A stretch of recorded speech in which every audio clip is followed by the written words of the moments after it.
Obviamente Jesús estaba apuntando a cosas que estaban por suceder, no solamente era el que lo iban a tomar preso, lo iban a torturar, sino que luego los discípulos iban a ser perseguidos.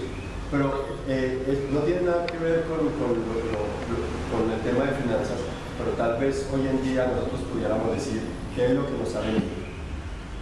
¿Qué es lo que a nosotros nos ha sucedido? A los discípulos, a los apóstoles en su momento les pasó, les iba a pasar. ¿Y a nosotros qué nos está pasando? ¿Acaso no estamos siendo oprimidos? Nuestras finanzas no están rotas, nuestras relaciones se rompen muchas veces por falta de un manejo de las finanzas. Así que el tema de la oración permea no solamente la parte de la santificación, la dependencia de Dios, sino también nuestras finanzas. Así que hoy vamos a estar en este octavo, busque oración y un sabio consejo, y obviamente pues no podríamos iniciar sin antes orar, mucho más teniendo un llamado por parte del Señor a estar orando, ¿no? Entonces les invito para que oremos. Padre, te damos. Jesús está diciendo, oren para que puedan escapar de todo lo que está por suceder. Eso está por suceder, pues obviamente encierra muchas cosas, lo que estaba por sucederles a ellos. Pero ¿qué está por sucedernos a nosotros? En la medida que hemos ido avanzando con esos principios, nos hemos dado cuenta que muchas cosas nos han sucedido y nosotros no nos habíamos dado cuenta que estábamos deshonrando a Dios, estamos deshonrando a nuestros padres, que no estamos siendo generosos, que no estamos teniendo amor por el prójimo, que no estamos haciendo una cantidad de cosas que son principios que están ahí y son cosas que nos han sucedido y que otras cosas estarán por sucedernos si nosotros no venimos a los principios bíblicos. Entonces, la intención de Jesús es oren para que puedan escapar de todo lo que está por suceder, es otra vez prevenirnos, proteger su cuerpo. Efesios capítulo 6, ahí está, capítulo 6, versos 18 al 20, oren en el Espíritu. Tenemos ahí es Lucas 21, 36, Efesios, ahí está también, oren en el Espíritu en todo momento, con peticiones y ruegos. Es importante cómo hay una repetición. Oren en el Espíritu en todo momento con peticiones y ruegos. No solamente una oración simplista, sino peticiones y ruegos. Manténganse alerta, perseveren, sean constantes en la oración por todos los santos. Oren también por mí para que cuando hable Dios me dé las palabras para dar a conocer con valor el misterio del Evangelio, por el cual soy embajador en cadenas. Oren para que lo proclame valerosamente como debo hacerlo. Se da cuenta cómo Pablo está teniendo presente la oración.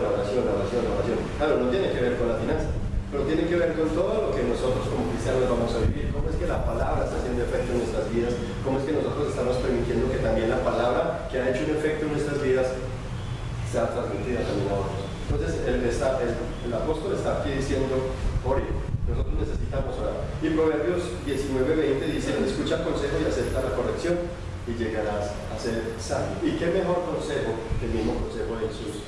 Orad en todo tiempo para que no estéis en tentación. El hombre podrá tener un comportamiento sabio cuando se deja guiar por el buen consejo. Esto quiere decir que somos responsables de analizar los consejos que a diario recibimos. Pues cada opinión o cada idea que nosotros estamos escuchando, sea amigos, familiares o vecinos, de alguna manera son un consejo que están penetrando nuestro audio, nuestro corazón, nuestros sentimientos. Pero de seguro que algunas de esas opiniones sean dañinas, sean nocivas a nosotros. Uno de los temas relacionados con el ser humano que más tensiones genera y por lo cual debe buscar consejo es justamente el tema del manejo de las finanzas, la economía, que con tanta facilidad nos hemos equivocado en la mayoría de la vida. Por eso la Biblia nos invita a orar y depender del Señor para caminar siempre en su luz. De hecho, David en el Salmo 89:15 dice, bienaventurados los que saben aclamarte, Señor.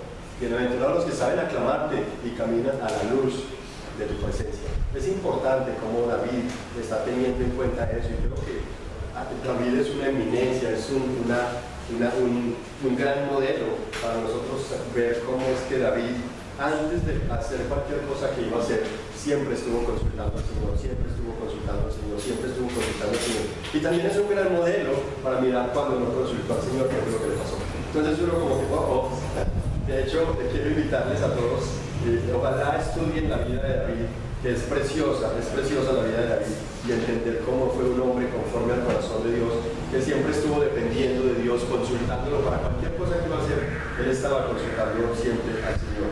Y creo que es una gran oportunidad poder fijarnos cómo es que David, cuando dejó de depender del Señor en oración, cayó. Quiero citarles otro texto. Este texto obviamente tampoco habla de finanzas, no tiene nada que ver con finanzas, pero es justamente el que les dije ahorita, Mateo 26:41, ahí está: velad y orad para que no entréis en tentación. El espíritu, la verdad, está dispuesto, pero la carne es débil. Una de las grandes tentaciones que el ser humano vive con frecuencia, aparte de la sexualidad, es las compras impulsivas. Es no saber cómo tiene sus finanzas. Sin embargo, ay, salió promoción esto, voy a comprarlo. Ay, me gustó esto, pasé por una vitrina de un centro comercial, voy a comprarlo. Salió una promoción para un viaje, para un paseo, vamos a meternos en ese paseo. Y es una tentación permanente. Y uno dice, wow, ¿cómo es esto? ¿Qué dijo Jesús al respecto? Velad y orad para que no entréis en tentación. Y allí que entonces el tema no tiene que hablar exclusivamente de finanzas, pero sí nos damos cuenta que el manejo de las finanzas es tentado permanentemente. Nosotros somos tentados con la plata a más no poder. Y nosotros que sacamos una casa financiada hace 22 años, Conavi quiere a la gente quiere a Conavi, era el eslogan de Conavi. Conavi quiere exprimir a la gente. Sí, y luego eso lo tomó Bancolombia. Y fue una cosa tremenda ver 250 casas donde nosotros compramos en la unidad. Y casi 200 familias destruirse por mal manejo de las finanzas y bajo un sistema UPAC, eso los absorbió y lo que hizo fue destruir familias, ese sistema de una manera impresionante. Pero se quedaba aterrado cuando conversaba con familias que no tenían con qué pagar la cuota, no tenían con qué hacer una cosa, no tenían con qué hacer otra, pero no les podía faltar 1 o 2 viajes al año para ir a vacacionar. Y me dice, wow, ¿cómo es posible? ¿Cómo es esto? Y se da cuenta que realmente necesitamos al Señor, los principios de Dios, para poder que nuestras finanzas, que nuestra vida vaya orientada por un camino no tan pedregoso. Entonces, la oración es importante, es por eso que debemos orar en todo tiempo para que no entremos en tentación. Me llama la atención que el rey David, casi en todos los proyectos que emprendía, otra vez consultaba primero a Dios en oración. Y me inquieta sobremanera cómo es que muchos hoy en día, al enfrentarnos a nuestro mundo financiero, nosotros no le pedimos consentimiento a nadie, sino que por donde metemos la cabeza, metemos el cuerpo. Y por aquí queremos sacarlo. Y cuando ya no nos dio, pedimos, pastor, ¿me puede apoyar en oración en esto? Yo lo apoyo en oración, pero no le garantizo que vas a salir de tu problema, porque ya te metiste. ¿Por qué no pediste consejería o asesoría antes de? Sí, entonces es interesante cómo David siempre iba al Señor, y nosotros creo que no lo hacemos. Entonces, al enfrentarnos a nuestro mundo financiero y darnos cuenta que estamos casi en quiebra, no nos rendimos en oración inmediatamente, sino que ¿sabe qué hacemos? Yo no sé si les ha pasado a algunos de ustedes, y quiero decirlo con mucho respeto y con temor también y con humildad, si les ha pasado que a medida que se han ido enterando de estos principios bíblicos y que esto ha ido explicando el corazón y nos ha ido como derrudando, yo no sé cuántos de ustedes salieron de aquí ahora, pero tal vez algunos sí llamaron al día siguiente. Marino, pastor, mira, me está pasando esto, ¿por qué no me ayudas? Pero mi pregunta es, ¿te postraste a clamarle al Señor? ¿Te postraste a pedirle perdón?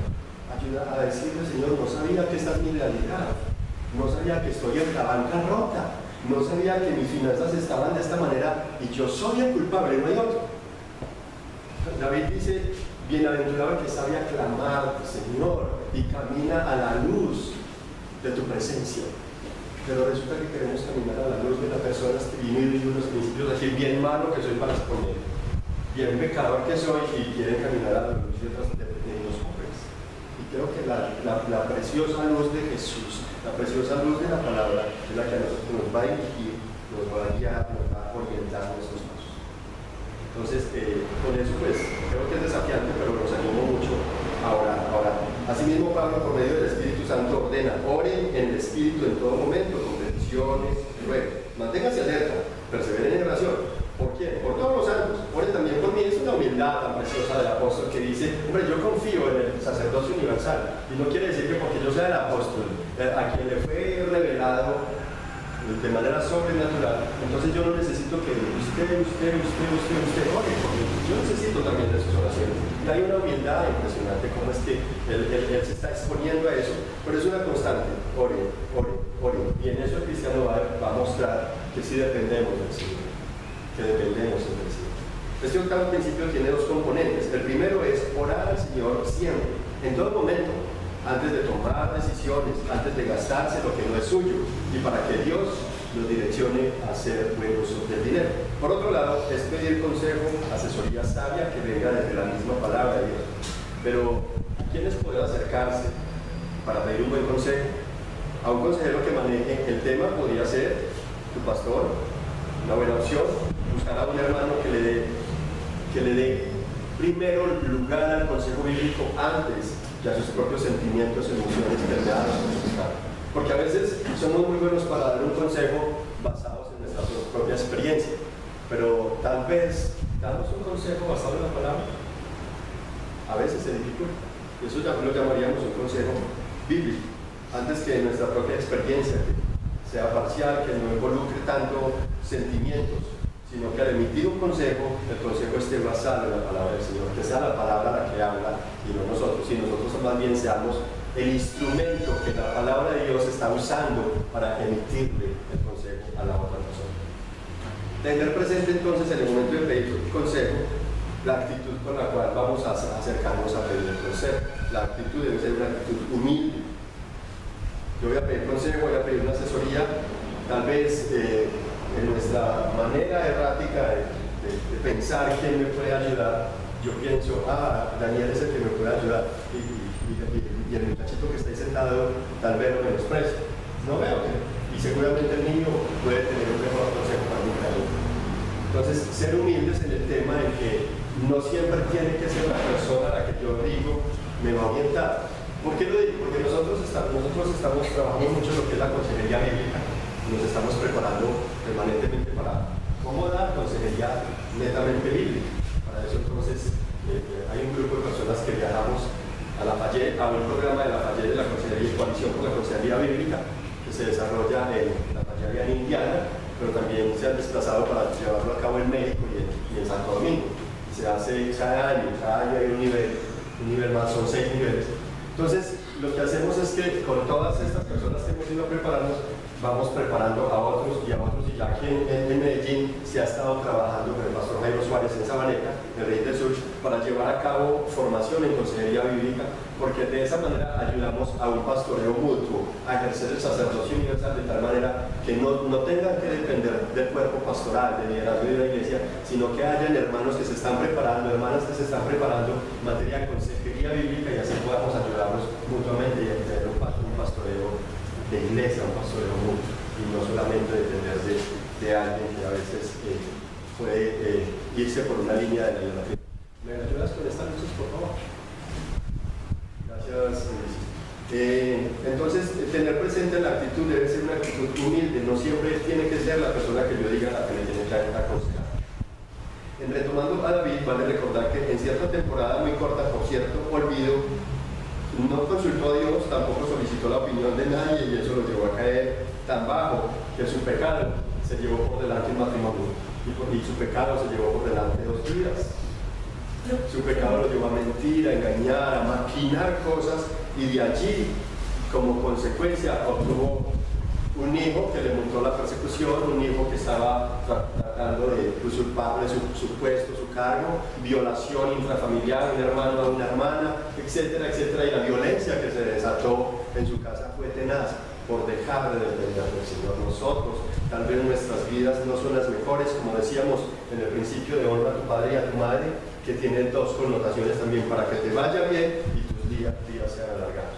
¿De qué me sirve vivir muchos días y no vivir los días? Entonces, asimismo, cuando nosotros dejamos de depender del Señor, seguramente vamos a darnos cuenta que nos hace falta retomar esa dependencia del Señor. El ser humano está necesitando de consejos sabios, pues la vida está llena de consejos. Cada vez que necesitamos resolver algún enigma, preguntamos a quien más cerca esté: ¿usted qué opina de eso? ¿Y usted qué dice? Mira, me pasó esto, ¿qué piensa usted? Siempre estamos solicitando un consejo. Esas opiniones que pedimos de manera así espontánea no dejan de ser una oportunidad para recibir un consejo o para dar un consejo cuando nos preguntan. La pregunta que nos podríamos hacer: ¿estoy recibiendo el consejo adecuado? No siempre. A veces, siempre van a ser bien intencionados. pero no basta con una buena intención. Quiero que presten atención a 3 ejemplos de consejos y sus paralelismos que nos revela la Biblia. Estemos atentos a lo importante que es saber a quién le escuchamos el consejo. En primera instancia, primero que tenemos ahí consejo de Dios a Adán y Eva, Génesis 2, 16, 17. ¿Cuál fue el consejo que Dios les dijo? Les dijo, ¿me lo recuerdan? De todo fruto pueden comer, excepto del fruto que está en el centro. De ese no van a comer. El día que él coman, ustedes van a morir. ¿No les parece que tiene algo en común cuando damos algún consejo? Y muchachos, miren, que puedes coger esta ruta, pero tengan cuidado que por esa vía hay un despeñadero y esa vía es cerrada, no se vaya a meter por ahí. No es igual, es muy parecido. No me voy a meter por ese. Pues sabes que el despeñadero te va a esperar. Entonces ahí está el consejo de Dios a Adán y Eva.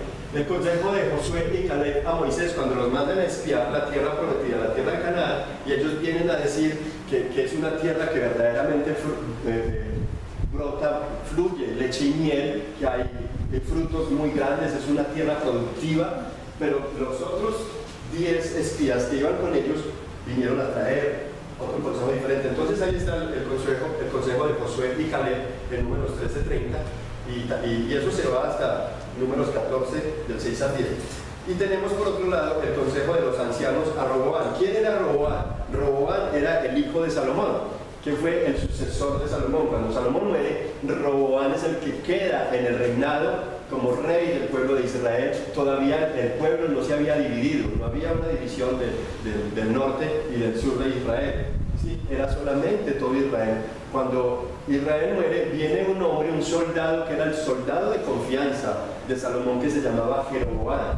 Y Jeroboam, cuando se da cuenta que murió Salomón, ¿por qué se había ido Jeroboam de los pies de su amo Salomón? Porque Salomón, con tantas mujeres, con tantas concubinas que tuvo, le tocó colocar impuestos pesados, cada vez cargas pesadas, y el pueblo cada vez estaba más subyugado. De tal manera que Jeroboam, soldado de confianza, decidió, no, yo de aquí me voy, yo no puedo seguir soportando esta carga. Y Jeroboam se va. Cuando muere Salomón, Jeroboam viene a Roboam, y lo que le dice es, mira, tu padre pasó esto y esto, te diste cuenta que yo era un hombre de confianza de él. Ahora que tu padre ha muerto, yo he venido para ofrecerte de nuevo mi fidelidad y ponerme a tu servicio, pero por favor, bájale los impuestos al pueblo.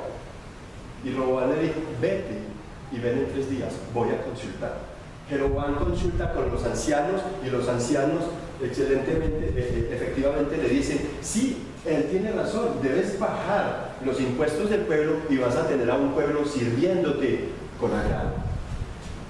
Él no se contentó con ese consejo, recibió el consejo. Eso está en 2 Crónicas capítulo 10, versículos 6 en adelante. Esos fueron consejos sabios: el consejo de Dios a Adán y Eva, el consejo de Josué y Caleb a Moisés, y el consejo de los ancianos a Jeroboam. Pero viene la contraparte. ¿Cuál es la contraparte? Y ahí tenemos el consejo del diablo, el consejo, la parte B. No, ahí donde estaba mi hermanito. Déjame eso.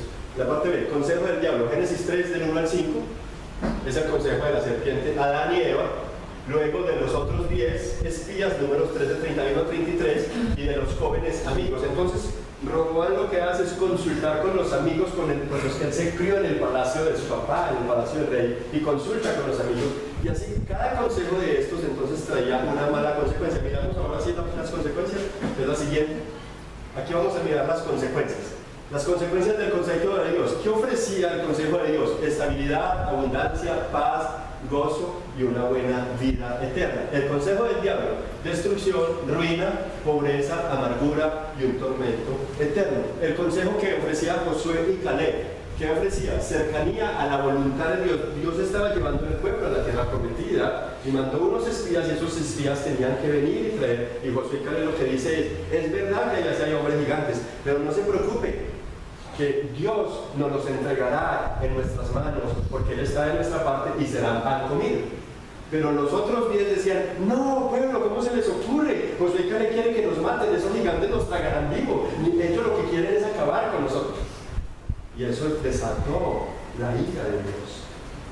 Entonces, el consejo de Josué y Caleb los acercaba a la voluntad de Dios y a la tierra prometida. El consejo de los 10 los acercaba a la incredulidad, a la enfermedad, a la desesperanza y a la ruina. El consejo de los ancianos a Roboam, a la generosidad, ser generosos con el pueblo, hacer justicia, un reino en paz, estabilidad socioeconómica y a la bendición de Dios. El consejo de los amigos, de los jóvenes aquellos, con eso no quiero decir que los consejos de los jóvenes no sean buenos. No, hay unos que son buenos y hay otros que no son buenos. En este caso, no fueron consejos buenos. El consejo de los amigos los llevó a la crueldad, a la violencia, a la rebeldía, al narcisismo que los pondría al borde de la muerte y a la destrucción. A partir de eso, se desató una guerra y hubo una división del reino de Israel. Y quedó el reino del norte y el reino del sur. Fue a partir de ahí que se desató la división del pueblo de Israel. Seguro que como Adán y Eva, Moisés y como Roboam, todos nosotros estamos necesitando un consejo. Además debemos aprender que el mejor consejo lo vamos a encontrar siempre en las Sagradas Escrituras. El Señor fue quien hizo que el salmista en el Salmo 119, versículo 98 al 100 dijera: me has hecho más sabio que mis enemigos con tus mandamientos, porque siempre están conmigo. Más que todos mis enseñanzas son mi meditación. Más que los viejos he entendido, porque guardaron tus mandamientos. Es interesante cómo David dice que la única fuente de instrucción y de buena sabiduría es la palabra del Señor. El verdadero consejo entonces viene de Dios, y como el salmista deberíamos hacer de los consejos del Señor nuestra meditación diaria. Como para algunas cosas no sabemos buscar en la Biblia, y si lo hacemos tal vez no lo entendemos, debemos entonces pedir a otros que saben aplicar mejor la palabra del Señor y nos pueden guiar a tomar mejores decisiones con una asesoría que sí sea bíblica. Y allí entonces que ahí tenemos el principio del consejo. No quise ahondar mucho, pero la Biblia está llena de textos que hablan sobre consejo, reciba consejo, busque consejo, la multitud de consejos, el de la sabiduría, etcétera, etcétera. Vamos a encontrar muchos textos acerca del consejo. Noveno principio, quiero volar hoy. Ahorre regularmente, Proverbios 21:20. Es el noveno, ahí lo tenemos, sí, ahorre. En casa del sabio abundan las riquezas y el perfume, pero en la casa del necio todo se despilfarra. Las especies aromáticas en la antigüedad se consideraban una fuente de ingresos, era una fuente de ganancias, era una oportunidad de producir dinero. Quienes tenían la oportunidad de cultivar aromas y sacar luego esencias, tenían forma de levantar dinero.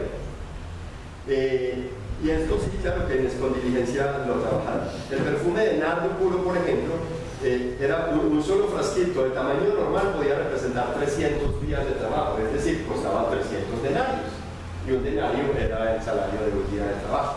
Y es particular como en Marcos capítulo 3, no sé si lo tenemos por ahí, hermano, Marcos capítulo 3, sí, es Marcos 14, versos 3 al 5, mire cómo dice. En Betania, mientras estaba Jesús sentado a la mesa en casa de Simón llamado el leproso, llegó una mujer con un frasco de alabastro lleno de un perfume muy costoso, hecho de nardo puro. Rompió el frasco y derramó el perfume sobre la cabeza de Jesús. Algunos de los presentes comentaban, indignados: ¿para qué este desperdicio de perfume? Podía haberse vendido por muchísimo dinero para darlo a los pobres. Y entonces la reprendían con severidad. Jesús responde: déjenla en paz, dijo Jesús. ¿Por qué la molestan? Ella ha hecho una obra hermosa conmigo. A los pobres siempre los tendrán con ustedes y podrán ayudarlos cuando quieran, pero a mí no me van a tener siempre. Ella hizo lo que pudo, ungió mi cuerpo de antemano, preparándolo para la sepultura. Les aseguro que en cualquier parte del mundo donde se predique este evangelio, se contará también en memoria de esta mujer.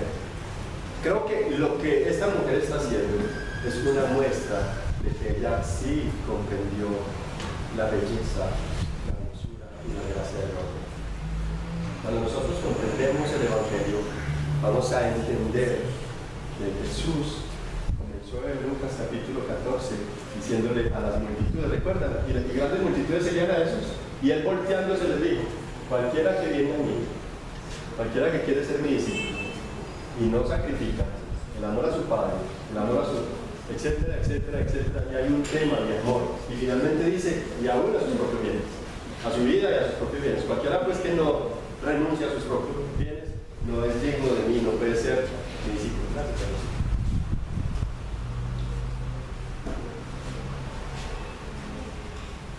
Entonces esta mujer entendió perfectamente no solamente cuánto le costaba su perfume, ella sabía lo que tenía, ella sabía lo que costaba su perfume, pero ella sabía que quien tenía al frente le podía dar mucho más de lo que valía ese perfume, le podía dar lo que su alma necesitaba, que el perfume no se lo daba, le podía dar lo que el dinero que costaría el perfume tampoco le supliría. Ella sabía que tenía al único que podía darle la paz que su alma necesitaba, que le podía dar no solamente una fragante aroma mientras vivía este mundo, sino que le daría un aroma en la eternidad, un aroma de vida eterna.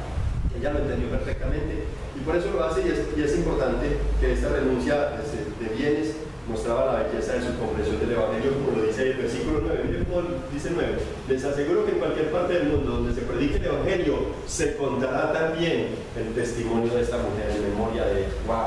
Marcó eso de manera impresionante. Volviendo al proverbista, este califica de sabios a los que ahorraron y construyeron una riqueza. Es allí donde hasta el perfume abunda, y del que solo piensan en el momento, a los que limitan su potencial, y de los que solo piensan en el momento y limitan su potencial, no optimizando los recursos, gastando impulsivamente, que despilfarran como si no existiera mañana para ellos, a aquellos que como el mayordomo un día derrochan hasta lo que no les pertenece y en vez de hacer florecer el capital se lo consumen, los trata de necios. Pero el necio, todo se despilfarra, dice el salmista.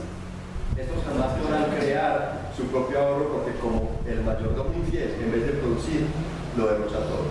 El principio de ahorrar es de sabios, dice el proverbista, y aunque no está relacionado con la eternidad, siempre va a buscar traer estabilidad, prevención y protección económica en lo incierto que es el futuro en esta tierra. Y en esto se refleja también la gracia de Dios, que apunta siempre al bienestar de la humanidad en la temporalidad de esta vida. Entonces Dios, a través de estos principios, no solamente está buscando que sus discípulos sean formados, no solamente está buscando proteger la dignidad de sus discípulos, no solamente está buscando formar el carácter de los discípulos, sino como una muestra de gracia común, los deja escritos de sus principios para que toda la gente que quiera apropiarse de ellos, abrazar estos principios, tengan una mejor calidad de vida. La Biblia indica consejos relacionados con el ahorro y nos desafía al ahorro sabio. Permítame citar un texto más que está aquí en Proverbios 6, 8, no sé si lo tenemos ahí de mano. Proverbios 6. Anda perezoso, fíjate en la hormiga. Fíjate lo que hace y adquiere sabiduría. No tiene quien la mande, ella no tiene quien la oriente, ella no tiene quien la asesore, ella no tiene quien le diga, debes hacer esto, debes hacer aquello, nada. Sin embargo, no tiene quien la vigile ni la gobierne. Con todo en el verano, ella almacena provisiones y durante la cosecha recoge alimentos. Yo veo este texto y digo, hombre, ¿cómo es de duro el corazón del ser humano? ¿Y cómo es de grande el amor de Dios? Con el tamaño, la dimensión de nuestro cuerpo y el tamaño, la dimensión de una hormiguita, viendo lo tercos que somos, nos pone de ejemplo, no tiene quien la mate, ella no ha recibido educación, ella no tiene nada de instrucciones, sin embargo, ella hace el trabajo que nosotros deberíamos hacer. Es particular, creo que es un desafío muy grande. Ponernos a una amiga. Oye, por ponerme uno igual a mí, pero es que me pones una amiga. Qué humillación tan tremenda. De verdad, es una cacheteada. ¿Cómo es que la hormiguita sabe más de finanzas que nosotros? ¿Sí? Sabe manejar las finanzas, ahorra para los tiempos escasos. Y eso fue lo que Dios hizo con José en Egipto. ¿Qué hizo Dios con José en Egipto? Le revela un tiempo de escasez de 7 años, un tiempo de abundancia. Y le dice, cosechan estos tiempos de abundancia 7 años y ahorra el 5%, el 25% creo que era, y estoy especulando, no lo recuerdo muy bien, ahorra cierta cantidad para cuando lleguen los 7 años de escasez, ustedes tengan con qué ayudar a los pueblos que no van a tener nada y se van a morir de hambre, pero los voy a usar a ustedes como elemento redentor, elemento de gracia para que al poder ahorrar puedan bendecir otras naciones. Es impresionante. Y bueno, qué bueno que nos pone a José, que nos pone a una tierra de Egipto, pero ¿cómo es que nos pone la hormiga? ¿Cómo es que, hombre, nos pone un animalito, un ser vivo tan diminuto para que, hombre, no querés aprender? Mira, te pongo pues esto. Tremendo. Décimo, y vamos terminando. Hoy vamos volando. Inviertan, no entierren. La gente maldice al que acapara el trigo, pero colma de bendiciones al que gustoso lo vende. Proverbios 26:11. Ahí está. Tanto el ahorro como las inversiones buscan crear un patrimonio e ir mejorando la calidad de vida de quien adquiere este hábito y el de su familia. Sin embargo, quien ya se ejercita en este principio debe cuidarse para no convertirse en un acaparador de quererlo retener todo y no permitir que nada se gaste. La persona acaparadora no alcanza a disfrutar nada de lo que tiene. Si algo gasta en una necesidad, se duele porque está pensando en el valor que pudo haber guardado. Algunos acaparadores inventan cómo justificar su codicia de acaparar. Así fue el caso de Judas Iscariote, por ejemplo. Cuando aquella mujer ¿cómo se dice? Quiebra el frasco de perfume de nardo costoso para ungir a Jesús, los discípulos, no fue solamente Judas Iscariote, dice el texto que todos se indignaron y comenzaron a decir: ¿qué es este desperdicio? Pero Judas fue el que más se indignó y buscó como excusa los pobres. Eso podría repartirse a los pobres. Entonces camuflan su avaricia, su codicia en los pobres. Pero es que hasta donde tengo entendido, Judas tenía una participación financiera responsable entre el grupo de los pobres. Era tesorero. Exacto. Entonces creo que lo veíamos desde la parte monetaria, porque representaba en dinero ese frasco, y no lo veía con el momento que lo veía la mujer. El texto aclara que Judas también de los rabia era porque él sustraía de la bolsa. Entonces, son principios, eso nos enseña a nosotros cuando tenemos un gobierno de iglesia donde hay el cuerpo pastoral y cuerpo administrativo. Como el cuerpo administrativo tiene el deber de mirarlo a través de la óptica gerencial, velando por la transparencia en los negocios de las finanzas, pero también de cuidar las arcas, ¿no? Pero cómo es que ambos lentes deben cruzarse permanentemente, porque la óptica gerencial se va a mirar desde la parte netamente administrativa, pero la óptica ministerial lo va a mirar desde el desarrollo, la operatividad del ministerio como tal. Ahora, ¿por qué digo que se camufló en los pobres como excusa? Porque es que la obra social es un ministerio que debe tener la iglesia. Entonces se camufla por ahí para poder tratar de hacer velar como que Creo que habían dicho eso, que lo habían dicho de sería mejor. Algo así. Algunos hoy aprovechan a los pobres también para crear fuentes de ingreso y engordar sus arcas. Algunos de esos ni siquiera permiten a su familia disfrutar de las bendiciones que tienen. Todo lo están guardando, todo lo están invirtiendo y de esa manera fabrican su propia destrucción. El acaparar el trigo y no venderlo con agrado era un acto de egoísmo, escasez de amor por el prójimo. Era y será un pecado de avaricia e idolatría. Amor por el dinero es la raíz de todos los males, dice el texto. Ese amor al dinero no deja lugar para amar a Dios. Cuando nosotros depositamos el amor al dinero, ténganlo por seguro que no va a haber en su corazón un espacio, un poquitico ni siquiera de amor por Dios. Tú vas a buscar a Dios para mirar cuántas bendiciones tiene en la mano y arrebatárselas. Vienes por las bendiciones de Dios, pero no vienes por el amor de Dios ni porque quieres amar a Dios. Vienes por lo que Dios quiere para dar. Entonces es importante tener presente eso. Cuando hay amor al dinero, que es la raíz de todos los males, este no deja lugar en el corazón del individuo para que ame a Dios. No le da espacio. En alguna ocasión Jesús manifestó algo relacionado con la avaricia en Lucas 12, versículo 15 al 20. Tengan cuidado para virtuar a la gente. Absténganse de toda avaricia. La vida de una persona no depende de la abundancia de sus bienes. Entonces les contó esta parábola. Ahí la tenemos, ¿no? Sí. El terreno de un hombre rico le produjo una buena cosecha. Así que se puso a pensar: ¿qué voy a hacer? No tengo dónde almacenar mi cosecha. Por fin dijo: ya sé lo que voy a hacer. Derribaré mis graneros y construiré otros más grandes, donde pueda almacenar todo mi grano y mis bienes. Y diré, alma mía, ya tienes bastantes cosas buenas guardadas para muchos años. Descansa, come, bebe y goza de la vida. Pero Dios le dijo, necio, así no es, esta misma noche te van a reclamar la vida. ¿Y quién se quedará con lo que has acumulado? Tremendo, ¿no? Jesús alerta sobre el peligro de confiar el alma en los bienes de esta tierra. De ninguna manera se opone al ahorro ni a la inversión, pero nuestra confianza deberá permanecer en el Señor, nuestro Hacedor, quien vela por nuestro bienestar, pues la confianza en los bienes y riquezas nos aleja de Dios. No es que sea malo tenerlas, para nada. Tampoco estoy diciendo que las riquezas nos alejan del Señor, eso es mentira, no lo he dicho. Pero gloria a Dios por los que la tienen. De lo que nos tenemos que cuidar cuando van viniendo ahorritos y cositas, y gloria a Dios porque viene, que me pude conseguir otro apartamentico, otra finquita, un carrito mejor. Gloria al Señor por eso, pero ojo que empezamos a caminar en una línea muy delgada de empezar a amar esos bienes, de amar las riquezas. Y cuando empezamos a amar las riquezas, comienza a envolvernos un mal que Jesús lo llama la raíz de todos los males. Y esa raíz de todos los males no va a dar lugar en el corazón para que nos acerquemos al Señor, por el contrario, nos aleja. ¿Qué nos aleja de Dios? ¿Las riquezas? No, el amor a las riquezas. Eso es lo que nos aleja, porque no da lugar al amor hacia Dios.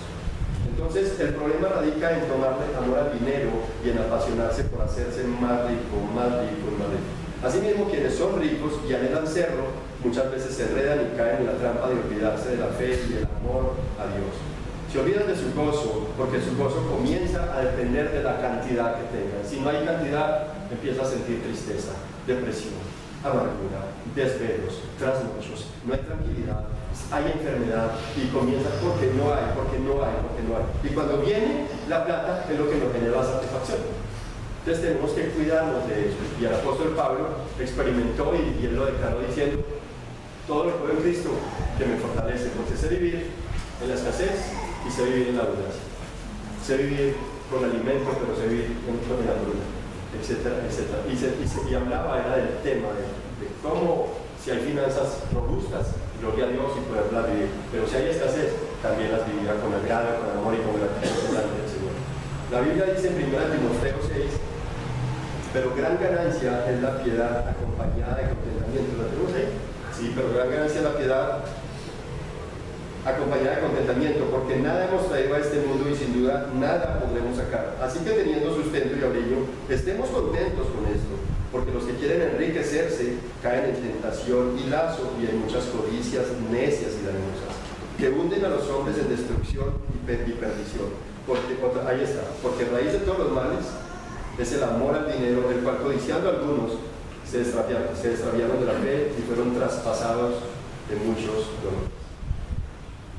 El ahorrar e invertir son saludables métodos para poder atender eventos de escasez, proyectarnos a comprar una casa, a comprar una finca, a comprar un vehículo, proyectar el estudio futuro para nuestros hijos, las vacaciones del año, etcétera, etcétera, comprar una acción en un club, qué sé yo, todo eso va a ser muy bueno, muy interesante, pero nada de esto le va a dar tranquilidad o la paz que la necesita.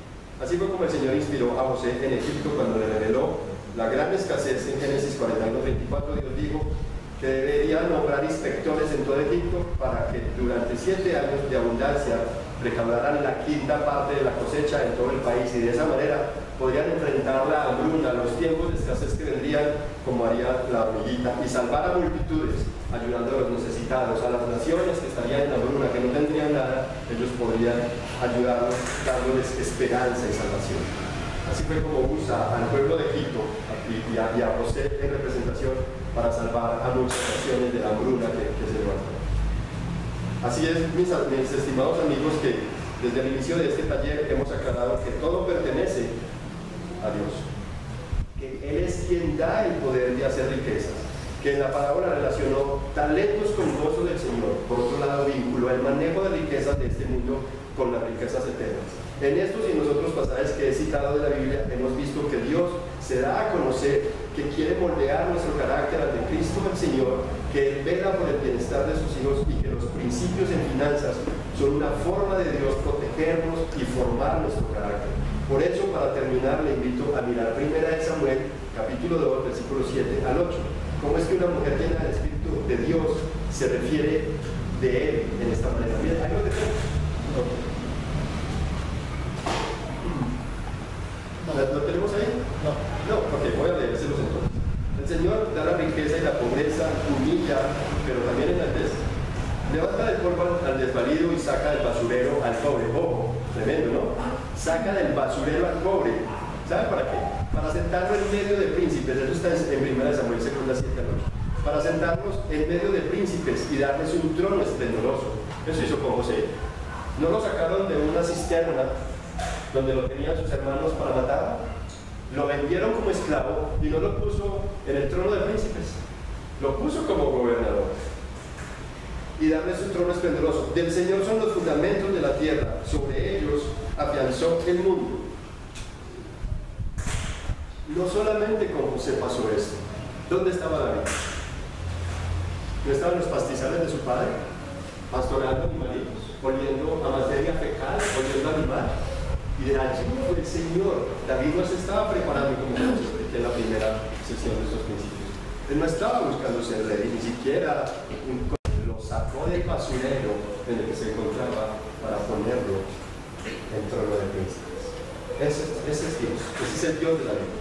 Esta palabra dice que el Señor da la riqueza y humilla, pero también enaltece. Podría especular muchas cosas de este texto, como que si dio riqueza y luego pobreza fue porque no se supo administrar o que se descarrió y entonces Dios le quitó lo que antes le había dado y por eso humilló.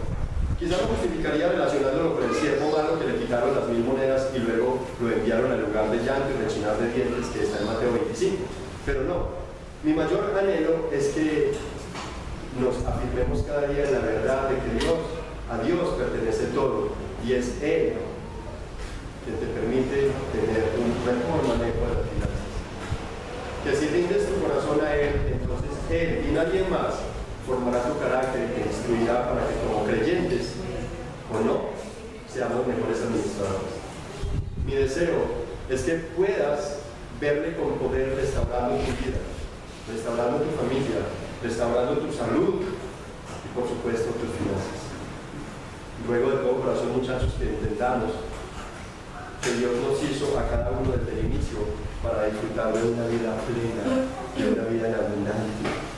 En el diseño original de Dios en Génesis, Él nos hizo para que disfrutáramos de esa vida en abundancia, de la cual Jesús viene y en Juan 10:10 dice: pero yo he venido para que tengan una vida y vida en abundancia, porque el enemigo se ha encargado de tenernos como estamos. El diseño original de Dios, desde el comienzo, estaba diseñado para eso.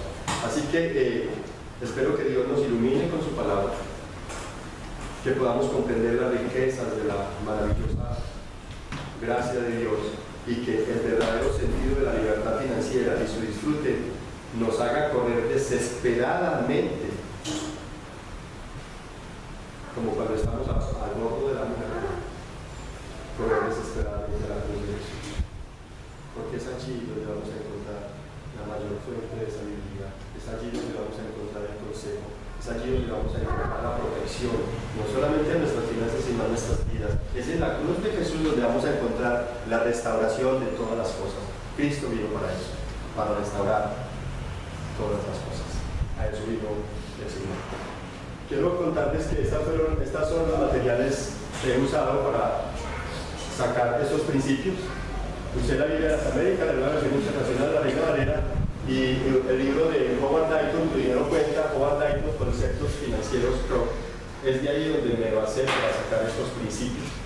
Y no todos están en ellos, pero me basé en esos textos para hacer ese trabajo. Como lo prometió el Edward, yo les había dicho que al final iríamos a tener un formatico acerca del presupuesto, y quisiera que fuéramos allá. Dice acerca del presupuesto, Deuteronomio 8:18, dice que Dios es pues quien te da el poder, te da la facultad, la habilidad. Él es el que te permite crear riqueza, alcanzar los ingresos que te llegan, semanal, quincenal o mensualmente. Es Dios el que te lo permite. Si no fuera Él, no fuera posible. Entonces, como aplicación, ahí tenemos el presupuesto, tenemos ingresos hice 5 ítems o renglones de ingresos. Algunas personas que son prestadores de servicios tienen la facultad de trabajar a la vez en 3 empresas diferentes, como en alguna ocasión antes de ser llamado a los Reyes, yo trabajaba y me desempeñaba en 3 entidades diferentes, ¿cierto? Entonces, podías tener tres salarios, el salario 1, salario 2, subsidios, de pronto subsidios que recibes de regalías, ofrendas, donaciones, qué sé yo.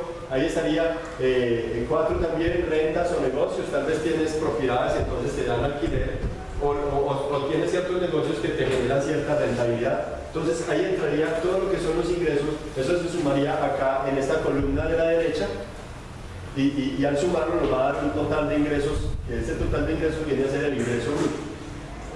A ese total de ingreso bruto le descontaríamos algunas cosas que se hacen vitales para la productividad, para la producción. Esas cosas podrían ser el transporte laboral. Tú no vas a producir si no te transportas al lugar de operatividad donde vas a producir, ¿cierto? Entonces sacarías el transporte laboral. Está la seguridad social, si es independiente, si es empleado, pues de la nómina le descuentan esto, de una parte la cubre la empresa, de otra parte se la descuentan del salario, entonces no aplicaría en ese caso. En este caso se disminuye transporte laboral, seguridad social, si es independiente. Cuando hablo de transporte laboral, algunos me han preguntado, o sea que yo de ahí saco el transporte del hijo por la guardería, del niño por la universidad. No, es el transporte laboral, el transporte que tú tienes que invertir, es la inversión que tú estás haciendo para poder ir a producir. Bueno, quiero aclarar, esto no está escrito en la Biblia, es así como yo lo manejo. Y lo sugiero, pero el hecho de que lo sugiera no quiere decir que es un mandato bíblico, aclaro eso. Así manejo yo mis finanzas, se lo sugiero a algunas personas hacerlo así, pero le echaré fuerza, eso no está escrito, no tiene que ser así. Entonces, es una manera como yo lo hago, porque me parece que es lo más transparente y equitativo que podía hacerlo. Vale aclarar que algunos que luchan con la parte esta de los diezmos, nosotros diríamos, pues en el Antiguo Testamento se hablaba de un 10%, pero en el Nuevo Testamento, en este caso, ya es una entrega total, si así fuera. Entonces, en ese orden de ideas, tal vez muchos no van a estar de acuerdo conmigo y van a decir, yo no quiero sacar transporte laboral, yo no quiero sacar seguridad social, yo no quiero hacer nada de eso, sino que del total bruto voy a diezmar. Tienen plena libertad de hacerlo. Entonces, yo lo hago de esta manera y entonces saco el transporte laboral, seguridad social y los diezmos. Que eso no es mío. ¿Por qué estoy sacando eso? Porque los pasajes soy yo el que los voy a ejecutar, pero finalmente se requieren para poder ir a producir. La seguridad social me la exigen para poder trabajar, entonces tengo que pagarla como plan independiente. Y los diezmos no son míos, es una plata que el Señor me la permite para que yo la administre, pero la lleve según Malaquías y según Jesús. En Mateo 23 dice claramente si se debe hacer o no se debe hacer. Entonces ahí está.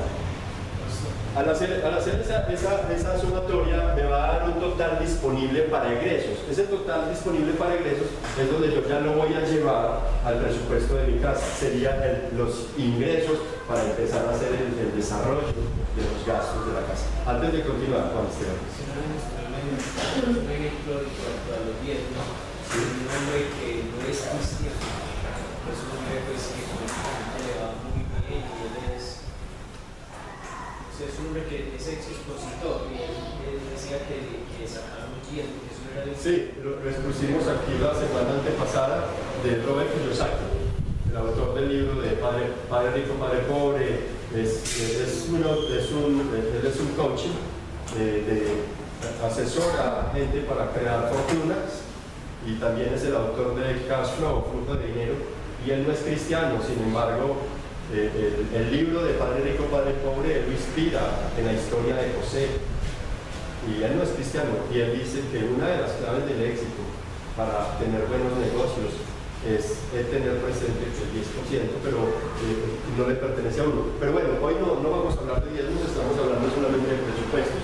Entonces, cuando yo hago esta operación, el total disponible para ingresos es este, y entonces ya pasaría, porque estos son los ingresos. me ingresó plata que no era mía, entonces yo simplemente hago la operación y lo que queda acá es el total, la que yo voy ya a desarrollar, a ejecutar en los gastos de casa. Quiero que vamos a la otra, por favor, Ulises, gracias hermano. Ahí tenemos entonces egresos o gastos de mes. Está basado en un principio bíblico, 1 Timoteo 5:8, que dice, ¿qué dice 1 Timoteo 5:8? ¿Alguno lo recuerda?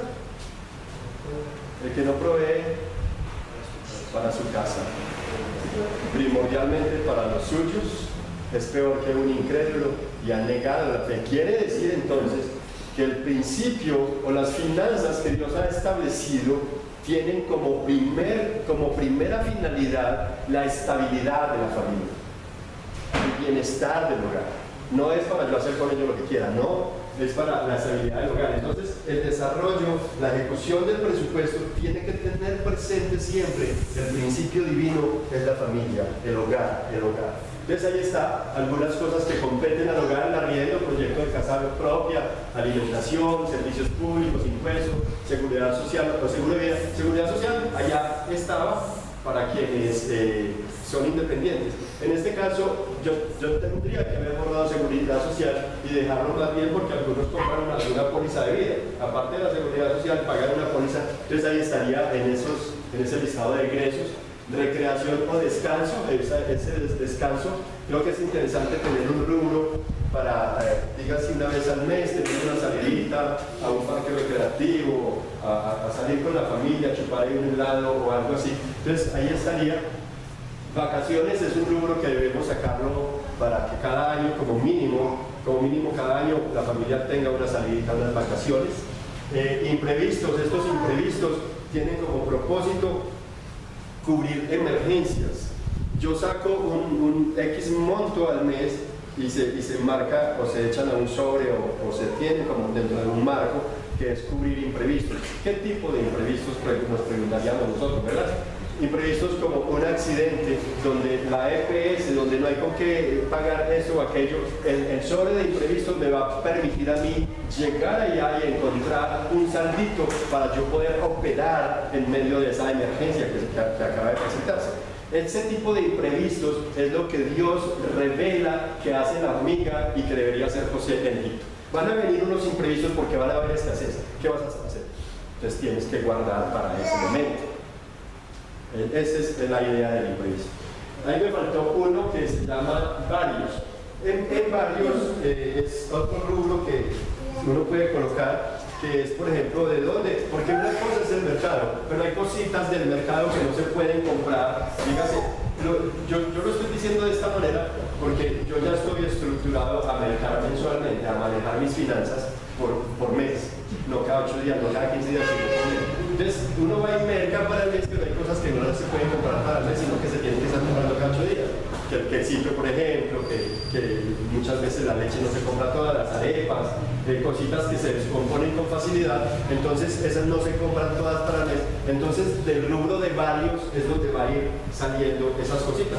O muchas veces del mismo rubro del mercado se compró el grano, todo lo que no se descompone fácilmente y debe quedar un sobrante en el rubro de mercado para ir cubriendo esas cositas. Pero en varios también podría decirse que esos pequeños antojitos que suelen resultar en el transcurso del mes, entonces de varios se pueden cubrir. O un daño en la casa, si no hay imprevistos, entonces de varios. Entonces tener dos alternativas para cubrir eso. Algunos lo manejan solamente imprevistos, punto, ahí está.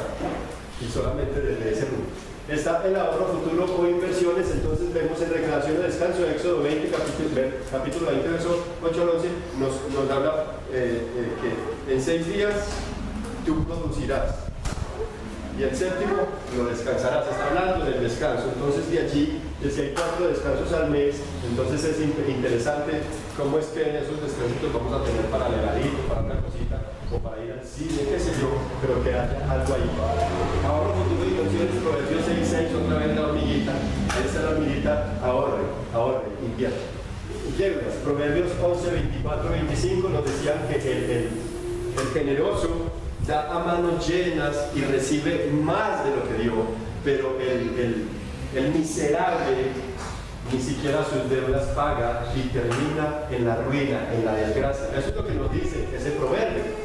Aparte de eso nos dice Romanos 13:8, no tengan deudas pendientes. Aclarábamos ahora 8 días, cuando vimos al principio de las deudas, que deudas pendientes tienen que ver con aquellas deudas que yo he dejado muertas, que no las volví a tocar, que me olvidé de ellas, que simplemente llegué un momento donde iba muy bien pagándola, pero como llegó un momento difícil, es que volví a pagar y ya tengo con qué ir abonando y se me olvidó. Esas son deudas pendientes y la Biblia nos manda reiteradamente en muchas otras partes: no tengan deudas pendientes, no tengan deudas pendientes, no tengan deudas pendientes, sino reanima a nuestro acreedor.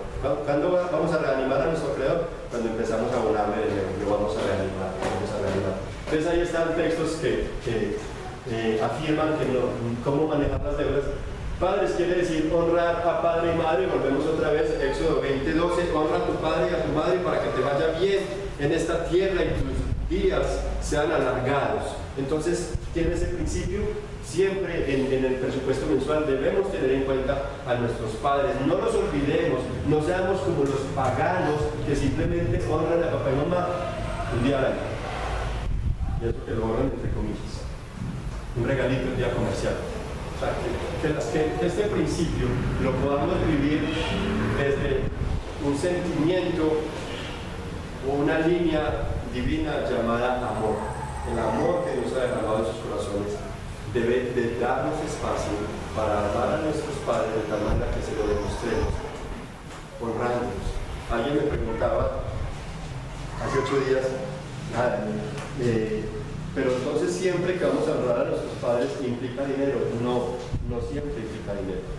Pero es precioso cómo esta mujer honró a Jesús con un frasco de perfume de nardo que costaba 300 denarios, 300 días de trabajo.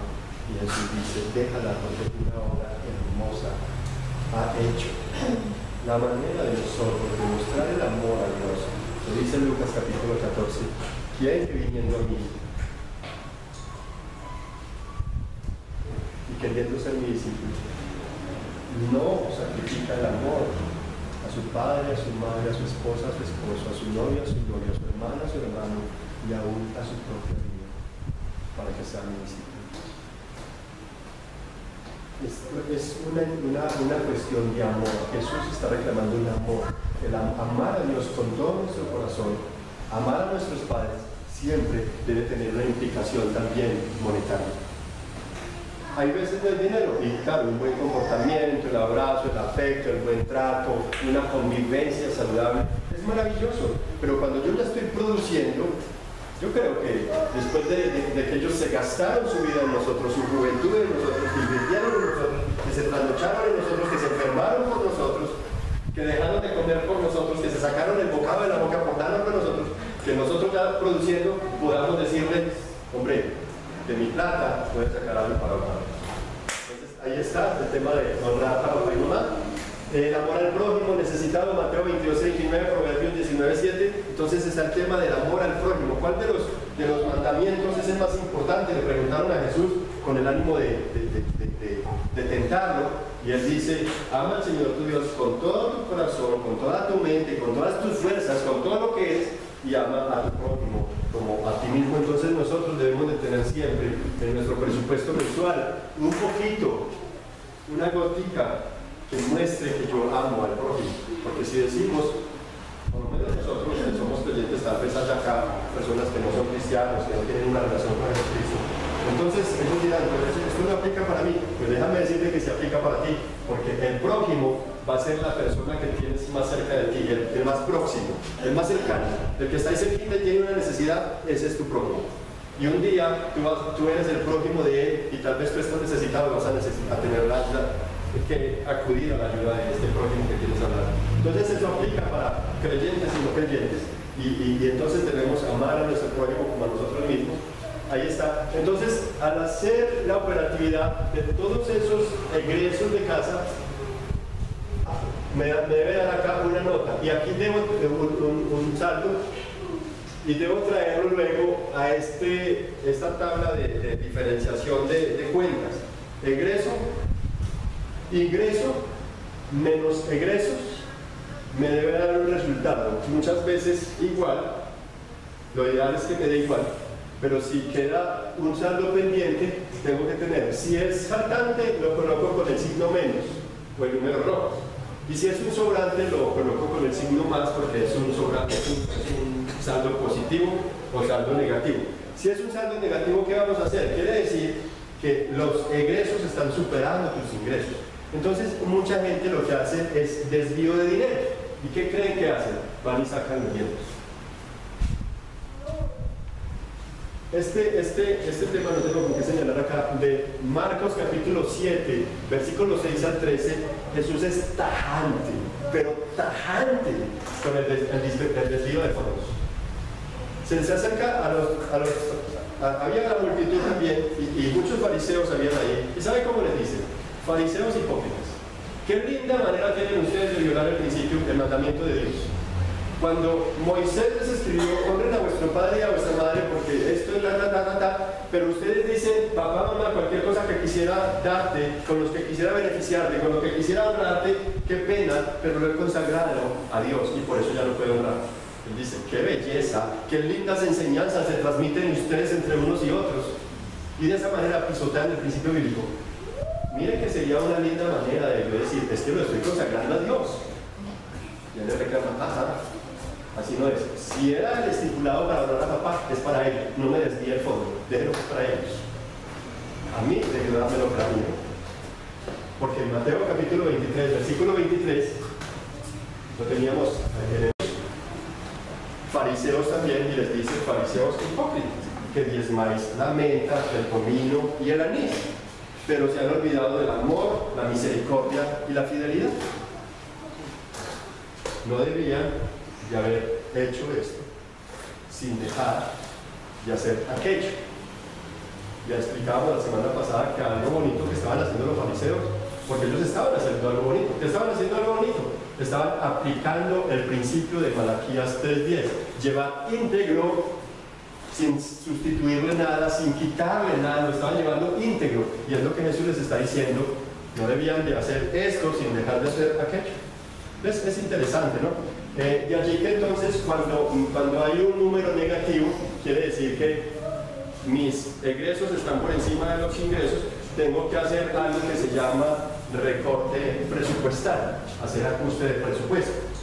Tengo dos opciones: generar otro ingreso para poder nivelar los egresos, o empezar a sustraer al arriendo no puedo. El proyecto de casa, si ya estoy pactando con una entidad, una constructora, ya se pactó y cada mes hay que llevar X cantidad, entonces tampoco puedo, ¿cierto?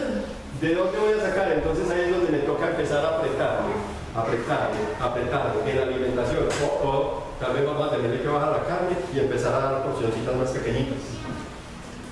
Tal vez no todos los días va a haber un pan huevito, y comenzamos a hacer recortes. Los servicios, muchachos, volvámonos, como dirían por ahí algunos, como si estuviéramos ya pasando a cierta etapa de la adultez, y si no se está usando, apaguen ese bombillo, cierre bien la llave, utilicemos bien cada recurso, comenzamos a darle un mejor manejo para poder hacer buen uso de los recursos e ir bajándole al presupuesto, servir porciones más poquitas, y a propósito ahí regulamos la dieta, ¿cierto?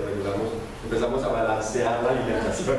La mejor manera de balancear la alimentación, haciendo ese tipo de ajustes, la recreación y el descanso, nos toca empezar a cohibirnos de cositas y empezar a bajarle el presupuesto hasta que nivelemos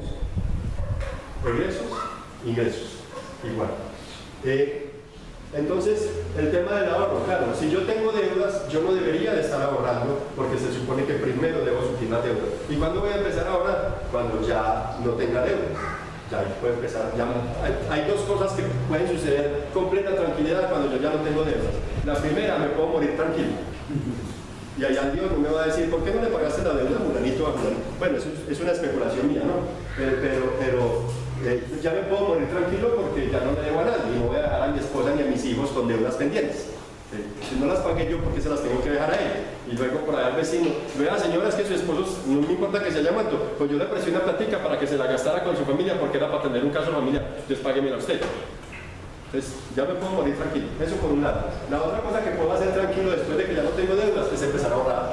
Ahí sí puedo empezar a hacer un ahorro futuro. antes no debería de hacerlo.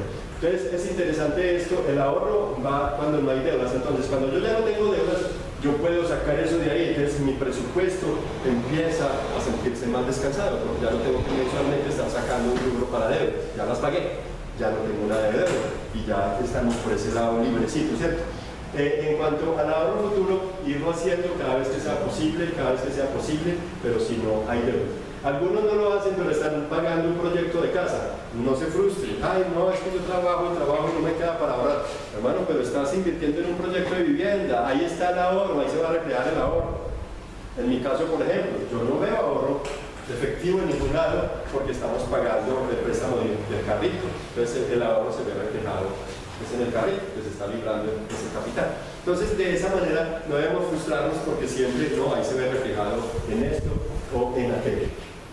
Cosas que podríamos sacar de ahí, vacaciones. Entonces mientras hayan deudas no deberíamos pensar en vacaciones, en esa recreación de descanso, disminuirle un poquito, bajarle a la alimentación, empezar a economizar, usar todo lo más reciclable que se pueda, y todas esas cositas es la manera de uno hacer un recorte presupuestal. La otra es empezar a producir otra fuente de ingresos.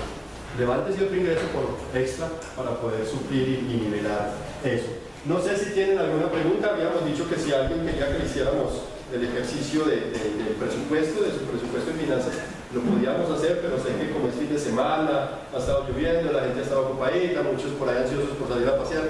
Sé que todos quisieran irse rápido y quiero ser muy respetuoso con el tiempo, pero sí quisiera, si hay alguna pregunta al respecto, poder ayudarles, sería fantástico.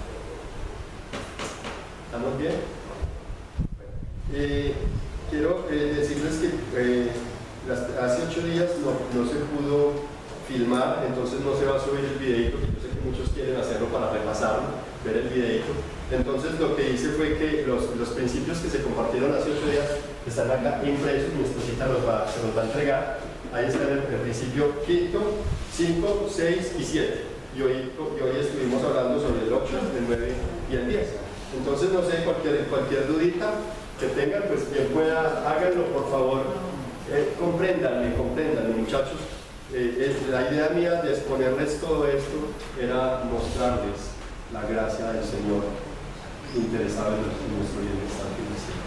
Era decirles que así como todo estaba desordenado y vacío antes de que la palabra del Señor llegara, pero cuando llega, Dios comienza a ordenar todas las cosas. Así nuestras finanzas, nuestro mundo financiero es totalmente desordenado y vacío, y nos venimos a dar cuenta de ese desorden y lo vacío que estaba cuando nos enfrentamos a unos principios bíblicos como esos, que nos abrieron un panorama y nos dejaron ver el espejo de nuestra propia realidad. ¿Cómo estábamos? Entonces, claro, eso nos asusta, pero la idea mía era eso, que como la Biblia, los principios bíblicos, te permiten ver el espejo de tu propia realidad financiera, cómo estás manejando, cómo estás administrando, y te muestra también las alternativas de qué hacer para empezar a mejorar, a sanear. Por eso el taller se llama Finanzas Sanas para una vida en orden. Claro, estamos hablando de una vida económica, pero que afecta varias áreas de la convivencia en el hogar, ¿no?